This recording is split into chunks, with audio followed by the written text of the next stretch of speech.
এখনই খারাপ লাগতেছে, এখনই হাসতেছি, মানে সবই ছিল। মোশাররফ করিমরে জাতীয় পুরস্কার দেওয়া উচিত। অনেক ভালো ছিল, অনেক ভালো। সিনেমাটার আমরা গল্প আগে থেকে পড়ে আসছি। এক কথা অসাধারণ। মূলত চঞ্চল চৌধুরী আমার অনেক ফেভারিট। এই মুহূর্তে আমি আছি বসুন্ধরা সিটি স্টার সিনেপ্লেক্সে, যেখানে প্রিয় তারকার সিনেমা দেখতে এসেছেন অনেকেই। তাদের কাছ থেকে জানবো কোন সিনেমা কেমন উপভোগ করছেন। বন্দনাতা এক্সপ্রেস দেখতে আমরা আসছি, সম্পূর্ণ আমরা মেডিকেল কলেজ থেকে ডক্টররা সবাই, এবং সিনেমাটার আমরা গল্প আগে থেকে পড়ে আসছি হুমায়ুন আহমেদের। তো সেইটা আমরা এখন বাস্তবে যখন মুভি দেখছি, এটা আসলেই একটা অন্যরকম অনুভূতি। প্রত্যেকটা ক্যারেক্টারই সুন্দর যাচ্ছে, আর মূলত চঞ্চল চৌধুরী আমার অনেক ফেভারিট। ভালো ভালো। আমি ছোট বাচ্চাটার আসলে নাম আমার জানা নাই, বাট ওর অ্যাক্টিং খুব ভালো লেগেছে। আর নতুন যারা আছেন তাদের অ্যাক্টিংও খুবই প্রশংসনীয়। ওভারঅল লাস্টের যে এইটা সিনটা খুব ভালো লাগছে আমার কাছে। খুবই সুন্দর, এত ভালো লেগেছে, মানে ব্রিলিয়ান্ট ডিরেকশন।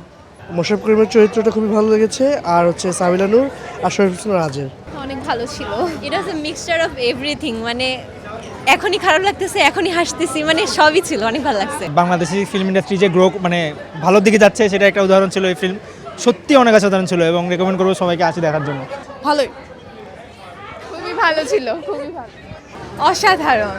এক কথা অসাধারণ। মুভিজ স্ক্রিপ্টগুলো, তারপর ডায়লগের ট্রানজিশনগুলো খুবই ভালো ছিল, আর বাংলাদেশের মুভি হিসাবে খুব ভালো করতেছে আর কি। তো আমার কাছে ওভারঅল খুব এনজয় করেছি মুভি। অসাধারণ। বহুদিন পরে এত চমৎকার একটা সিনেমা আমরা সবাই মিলে দেখলাম।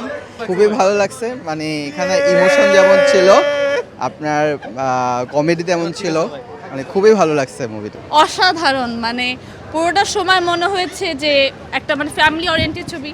প্রত্যেকটা পার্ট এনজয় করেছি আমরা। অনেক ভালো ছিল, অনেক ভালো। সব চরিত্রই ভালো ছিল। সবচেয়ে কিউট ছিল ওই যে জাফর আর রুবি, ওদের ক্যারেক্টারটা।